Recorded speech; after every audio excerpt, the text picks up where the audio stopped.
আমি আপনাদের খেদমতে কোরআন আল কারীমের সবচেয়ে বৃহত্তম সূরা সূরাতুল আল বাকারার 183 নম্বর আয়াত কারিমা তেলাওয়াত করেছি। এই আয়াতকে সামনে রেখে অল্প কিছু কথা আপনাদের মাঝে শেয়ার করার চেষ্টা করব ইনশাআল্লাহ। রব্বুল আলামিন বলেন, يا أيها الذين آمنوا كتب عليكم الصيام كما كتب على الذين من قبلكم لعلكم تتقون। আল্লাহ সুবহানাহু ওয়া তাআলা বলতেছেন, হে ইমানদারগণ, হে বিশ্বাসীগণ, কুতিবা আলাইকুমুস সিয়াম, তোমাদের উপর রোজাকে ফরজ করা হলো। কামা কুতিবা আলাল্লাযীনা মিন ক্বাবলিকুম, যেমন ভাবে ফরজ করা হয়েছিল তোমাদের পূর্ববর্তী লোকদের উপর। কেন ফরজ করা হয়েছে? লাআল্লাকুম তাত্তাকুন, যেন তোমরা তাকওয়া অর্জন করতে পারো, আল্লাহ পাক রব্বুল আলামিন ভয় অর্জন করতে পারো। সুবহানাল্লাহ। আল্লাহ তাআলা বলতেছেন যে হে ইমানদারগণ, হে বিশ্বাসীগণ, কুতিবা আলাইকুমুস সিয়াম, তোমাদের উপরে পবিত্র মাহে রমজানের রোজাকে ফরজ করা হলো। কামা কুতিবা আলাল্লাযীনা মিন ক্বাবলিকুম, যেমনি ফরজ করা হয়েছিল তোমাদের পূর্ববর্তী লোকদের উপর। কেন ফরজ করা হয়েছে? লাআল্লাকুম তাত্তাকুন, যেন তোমরা তাকওয়া অর্জন করতে পারো, আল্লাহ তাআলার ভয় অর্জন করতে পারো। বলে সুবহানাল্লাহ। মুআজ্জাজ হাজিরিন, পবিত্র মাহে রমজান মাস এমন একটি মাস, যে মাসকে আল্লাহ পাক রব্বুল আলামিন বান্দার জন্য রহমত, বরকত, বারাকা দিয়ে পরিপূর্ণতা দান করেছেন। সুবহানাল্লাহ। পবিত্র মাহে রমজানের বরকত কম নাকি বেশি? কথা বলেন, বেশি। কত বেশি? অন্য মাসে নফল ইবাদত করলে, অন্য মাসে সুন্নাত ফরজ ইবাদত করলে যে পরিমাণ সওয়াবের অধিকারী হওয়া যায়, এই মাস পবিত্র মাহে রমজান মাসের গুরুত্ব ফজিলত এত বেশি। এই মাসে যদি কোনো বান্দা নফল ইবাদত করে, আল্লাহ পাক রব্বুল আলামিন মাসে ফরজ ইবাদত করার সমপরিমাণ সওয়াব আল্লাহ তাআলা তার আমলনামায় ফিলাপ করে দেবেন। বলি সুবহানাল্লাহ। আল্লাহ পাক রব্বুল আলামিন এই মাসের গুরুত্ব ফজিলত যত রেখেছেন, অন্য মাসে ফরজ ইবাদত করলে যে পরিমাণ সওয়াব পাওয়া যায়, আল্লাহ পাক রব্বুল আলামিন পবিত্র মাহে রমজানে আমরা যদি নফল ইবাদত করি, সেই পরিমাণ সওয়াব দিয়ে দিবেন। বলি সুবহানাল্লাহ। শুধু তাই নয়, অন্য মাসে 1 টাকা দান করলে 1 টাকার সমপরিমাণ সওয়াব পাওয়া যায়, কিন্তু পবিত্র মাহে রমজানের বরকত এত বেশি। পবিত্র মাহে রমজানে যদি কেউ 1 টাকা দান করে, আল্লাহ পাক রব্বুল আলামিন সেই টাকাকে 70 গুণ বাড়িয়ে তার আমলনামায় সওয়াব দিয়ে পরিপূর্ণতা দান করে দেন। বলি সুবহানাল্লাহ। শুধু তাই নয়, অন্য মাসে যে পরিমাণ যে আমলগুলো করবেন, এই মাসে সেগুলো করলে আল্লাহ পাক রব্বুল আলামিন 70 গুণ বাড়িয়ে দিবেন। এই মাসে যদি ফরজ ইবাদত করি, আল্লাহ পাক রব্বুল আলামিন সেগুলো 70 গুণ বাড়িয়ে দিবেন। বলি সুবহানাল্লাহ। কিন্তু দুঃখজনক হলেও সত্য, শারীরিকভাবে সক্ষম, শক্তিশালী, কোনো সমস্যা তার নাই, শারীরিক কোনো সমস্যা নাই, অসুস্থতা নাই, সুঠাম দেহের অধিকারী, যদি বলা হয় ভাই রোজা থাকবে তো, তখন দেখবেন নরম, সুরটা নরম হয়ে যায়। বলে কি, হুজুর গ্যাসের সমস্যা, ডায়াবেটিস, বিভিন্ন অজুহাত আছে না নাই? কথা বলেন। গ্যাসের সমস্যা, ডায়াবেটিস, বিভিন্ন রোগের অজুহাত দেন, রোজা থাকে না। এমন ব্যক্তি আমাদের বাংলাদেশে, অন্য দেশের কথা বাদ দেন, বাংলাদেশে 99% আছে না? দুঃখজনক হলো সত্য, পবিত্র মাহে রমজানে আমাদের মা বোনেরা পর্দা করুক বা না করুক, পবিত্র মাহে রমজানে বাংলাদেশের 90% চায়ের দোকান পর্দা করে। কথা বলেন ঠিক কিনা? দেখবেন চায়ের দোকানে কি সুন্দর করে পর্দার ব্যবস্থা করা, চায়ের দোকান পর্দা করে।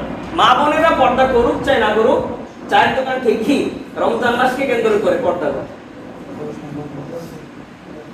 কেউ যেটা দেখে না, দেখে কে? ওই যে রমজান মাসে রোজা না রেখে আপনি সামর্থ্যবান, আপনার সুঠাম দেহের অধিকারী, সুস্থ ব্যক্তি, এরপরেও যদি রোজা না রাখেন, আল্লাহ পাক রব্বুল আলামিনের ভয় যদি আপনার অন্তরে না থাকেন, না থাকে তাহলে আপনার আমার জন্য যে আল্লাহ পাক রব্বুল আলামিন এত নিয়ামতের মাধ্যমে আমাদেরকে শ্রেষ্ঠত্ব দান করেছেন, তার ফরজ ইবাদত ইসলামের পাঁচটি স্তম্ভের ভিতরে একটি অন্যতম হলো রোজা। আর এই পবিত্র মাহে রমজানের রোজাকে আল্লাহ পাক রব্বুল আলামিন আপনার আমার জন্য ফরজ করেছেন। আর সেটা যদি আপনি আমি পালন না করি, আপনার আমার জন্য যন্ত্রণাদায়ক শাস্তির ব্যবস্থা যিনি করেছেন তিনি কে? কথা বলেন। তার হুকুম যদি না মানি, আমরা যদি পবিত্র মাহে রমজানের রোজাগুলো না রাখি, সে আল্লাহ সুবহানাহু ওয়া তাআলা যে আল্লাহ তাআলা আমাদেরকে নিয়ামতের মাধ্যমে শ্রেষ্ঠত্ব দান করেছেন, তার ভয় যদি না থাকে, রোজা না রাখি ইচ্ছাকৃতভাবে, আপনার আমার জন্য যন্ত্রণাদায়ক শাস্তির ব্যবস্থা তিনি করেছেন তিনি কে? কি শাস্তি? সংক্ষেপে বলার চেষ্টা করি। বিশ্বনবী সাল্লাল্লাহু আলাইহি সাল্লাম বলেন, আমি একদিন হঠাৎ ঘুমের ভিতরে স্বপ্ন দেখলাম, দুইজন ব্যক্তি আমার কাছে আসলেন। আসার পরে দুই বাহুর উপরে ভর করে বিশ্বনবী সাল্লাল্লাহু আলাইহি সাল্লাম স্বপ্নে যেটা দেখেছেন সেটা বর্ণনা করতেছেন। আমি স্বপ্নের ভিতরে লক্ষ্য করে দেখলাম, দুইজন ব্যক্তি স্বপ্নের ভিতরে আমার কাছে আসলেন। আসার পরে দুই বাহুর উপরে ভর করে আমাকে নিয়ে গেলেন বিশাল দুর্গম একটি পাহাড়ের নিচে গিয়ে দাঁড় করালেন। বিশাল উঁচু পাহাড়ের নিচে দাঁড় করিয়ে আমাকে বললেন, ইয়া রাসূলুল্লাহ, ইয়া হাবিবাল্লাহ, এই বিশাল দুর্গম পাহাড়ে, উঁচু পাহাড়ে আপনি উঠেন। বিশ্বনবী সাল্লাল্লাহু আলাইহি ওয়াসাল্লাম বলেন, এত বড় দুর্গম পাহাড়, উচ্চ পাহাড় আমি কিভাবে উঠবো? বিশ্বনবী সাল্লাল্লাহু আলাইহি ওয়াসাল্লামকে সেই দুইজন বললেন, ইয়া রাসূলুল্লাহ, ইয়া হাবিবাল্লাহ, চিন্তার কোনো কারণ নাই, লা তাহজান, চিন্তার কোনো কারণ নাই, আপনাকে আমরা নিজেরাই সাহায্য করব, আপনি উঠেন। সেই দুইজন ব্যক্তির উপর ভর করে বিশ্বনবী সাল্লাল্লাহু আলাইহি ওয়াসাল্লাম সেই দুর্গম পাহাড়ের উপরে উঠলেন। দুর্গম পাহাড়ে উঠে বিশ্বনবী সাল্লাল্লাহু আলাইহি ওয়াসাল্লাম বিকট আওয়াজ শুনতে পেলেন।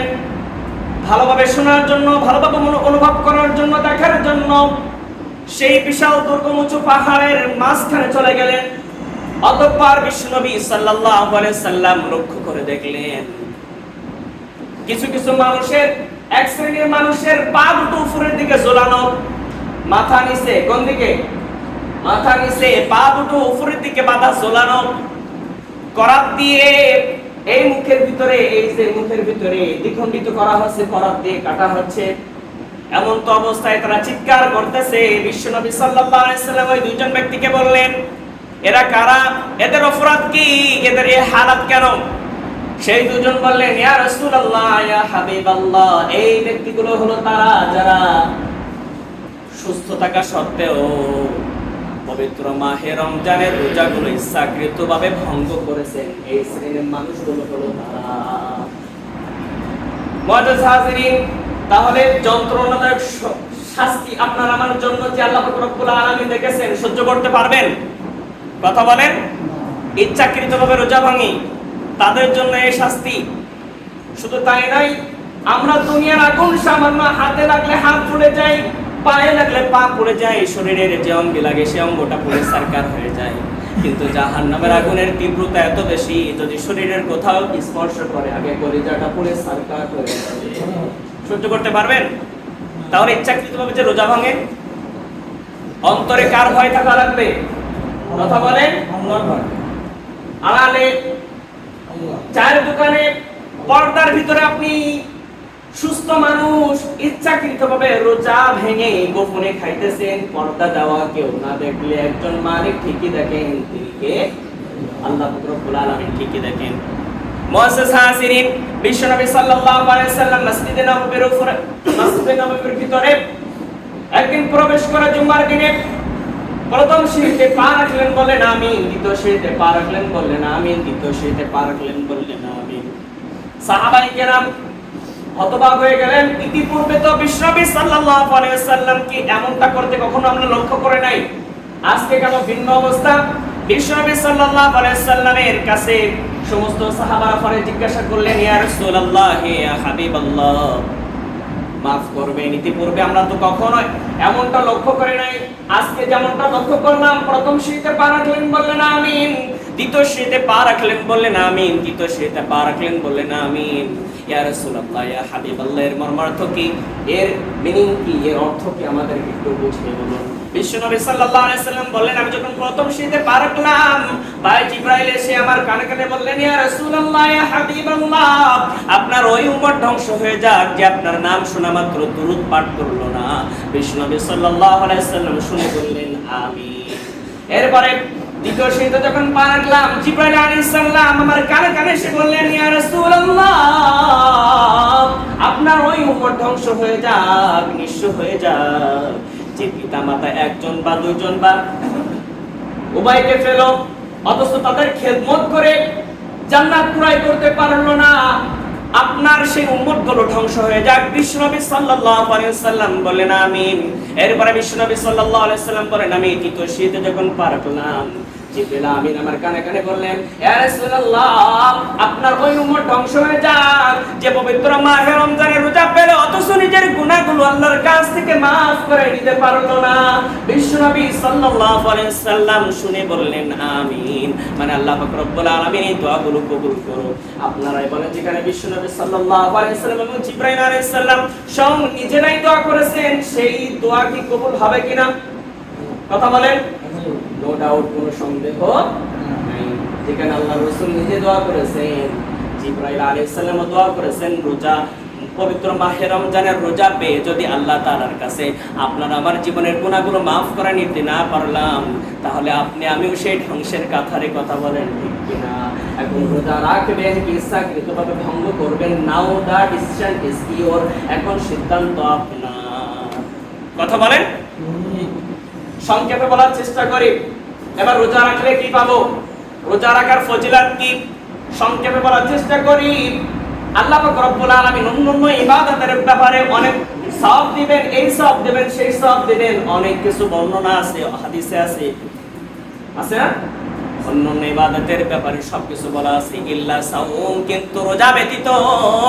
আল্লাহ পাক রব্বুল আলামিন বলেন, as-sawmu li, রোজা আমার জন্য, ওয়ানা জিবি, আর আমি আল্লাহ পাক রব্বুল আলামিন নিজেই এর প্রতিদান দিয়ে দেব, বলে সুবহানাল্লাহ।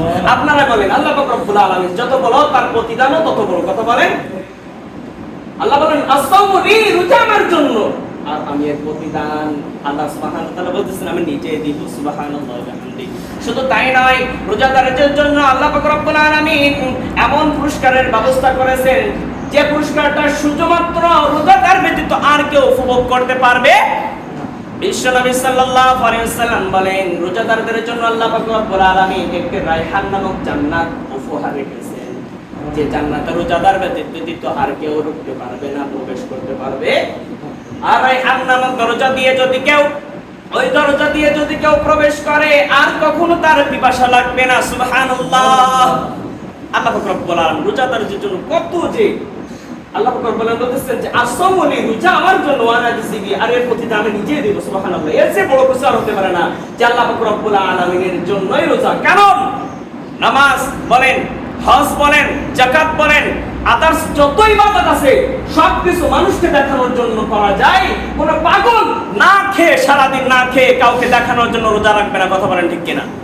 কোন পাগল না খেয়ে কাউকে দেখানোর জন্য রোজা রাখবে না, একমাত্র ইল্লা আল্লাহ, একমাত্র আল্লাহ রাব্বুল আলামিন। সেজন্য আল্লাহ বলেছেন, রোজা আমার জন্য, আর আমি এর প্রতিদান নিজেই দিব। সুবহানাল্লাহ। আল্লাহর কাছ থেকে প্রতিদান নেবেন, তাহলে বুঝেন কত বড় প্রতিদান। এবার সংক্ষেপে বলি, ইফতারি, অনেকজন ইফতারি খাওয়াতে চান না। ইফতারি খাওয়ালে কি কি উপকার আর কি কি ফজিলত আপনার জন্য রেখেছেন আল্লাহ পাক রব্বুল আলামিন। বিশ্বনবী সাল্লাল্লাহু আলাইহি ওয়াসাল্লাম বলেন, কোন ব্যক্তি তার হালাল উপার্জন থেকে, কি উপার্জন থেকে, জোরে কথা বলেন, আমি কি কবরস্থানের কথা বলছি? হালাল উপার্জন থেকে কোন রোজাদার ব্যক্তিকে যদি ইফতারি করায়, তার জন্য 3টা পুরস্কারের ব্যবস্থা করেছেন আল্লাহ সুবহানাহু ওয়া তাআলা। কয়টা? 3টা পুরস্কার। 1 নাম্বার পুরস্কার হলো আল্লাহ পাক রব্বুল আলামিন তার জীবনের সমস্ত গুনাহগুলো maaf করে দিবেন, বলে সুবহানাল্লাহ। কোন ব্যক্তি হালাল উপার্জন থেকে যদি রোজাদারকে ইফতারি করায়, 2 নাম্বার পুরস্কার হলো জাহান্নামের আগুন থেকে আল্লাহ পাক রব্বুল আলামিন তাকে পরিত্রাণ দিবেন। সুবহানাল্লাহ। শুধু তাই নয়, আল্লাহ পাক রব্বুল আলামিন ওই ব্যক্তির জন্য যে তার হালাল রুজি থেকে রোজাদার ব্যক্তিদেরকে ইফতারি করাবে, 3 নাম্বার পুরস্কার হলো আল্লাহ পাক রব্বুল আলামিন বলেছেন যে যে ব্যক্তি রোজা রাখলো সে যে পরিমাণ সওয়াবের অধিকারী হয়ে গেল, আল্লাহ পাক রব্বুল আলামিন রোজাদারকে ইফতারি করানোর কারণে সেই পরিমাণ সওয়াব তার আমলনামায় দিয়ে ফিলাপ করে দেবেন। বলে সুবহানাল্লাহ। সুবহানাল্লাহ। পুরস্কার কম নাকি বেশি? এক, আল্লাহ পাক রব্বুল আলামিন আপনার আমার আমলনামা যত বদ আমল আছে, গুনাহ আছে, আল্লাহ তাআলা সেগুলো মাফ করে দিবেন। দুই নম্বরে জাহান্নামের আগুন থেকে পরিত্রাণ দিবেন। তিন নম্বর হলো রোজাদারকে ইফতারি করাইছেন, সেই রোজাদার যে পরিমাণ সওয়াব পেয়েছেন সেই পরিমাণ সওয়াব আল্লাহ তাআলা আপনাকে আমাকেও গিফট করবেন। সুবহানাল্লাহ। শুধু কি তাই? আমরা মনে করি, আমার কাছে একজন প্রশ্ন করছেন, সত্যি কথা বলতে একেবারে সত্য লেখা, বলতেছেন যে হুজুর আমি যদি কারোর ইফতারি খাই তা শুনলাম নাকি আমার সেই রোজার সওয়াব নাকি তার আমলনামায় চলে যাবে। সে তার জ্ঞান অনুযায়ী বলেছে, এটা স্বাভাবিক। স্বাভাবিক অর্থে এটা আসে যে আমি কারোর ইফতারি করলাম, তা আমি যে সারাদিন রোজা রেখে যে সওয়াব পেয়েছি এটা যদি তার আমলনামায় চলে যায় তা আমার লাভ কি? একেবারে সত্যি। একটা মহিলা আমার কাছে প্রশ্ন করেছে, এখন আপনারাই বলেন, মোমবাতি থেকে যদি কোটি কোটি মোমবাতি ধরানো হয়, ওই মোমের আলো থেকে যদি কোটি কোটি মোমবাতি ধরানো হয়, ওই মোমবাতির আলো কি কখনো কমবে? কথা বলেন, কমবে না। ঠিক তেমনি ভাবে আল্লাহ রাব্বুল আলামিন যেটা দেবেন সেটা তার এক্সট্রা, কিন্তু আপনার যে সওয়াব আপনি ঠিকই পেয়ে যাবেন। কথা বলেন ঠিক কিনা?